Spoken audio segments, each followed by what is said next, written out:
Operazione Fiumi, esplorare per custodire è il nome della campagna itinerante promossa da Legambiente Veneto per monitorare lo stato di salute dei corsi d'acqua della regione attraverso rilevazioni della presenza delle Escherichia coli, i batteri fecali. Questa volta sotto la lente di ingrandimento è finito il fiume Brenta che attraversa il Vicentino, il Padovano e il Veneziano.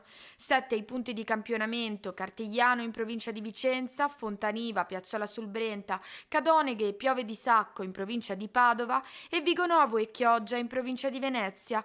Secondo i dati raccolti a maggio e successivamente analizzati da ARPAV, le criticità si sono registrate principalmente nell'Alta Padovana.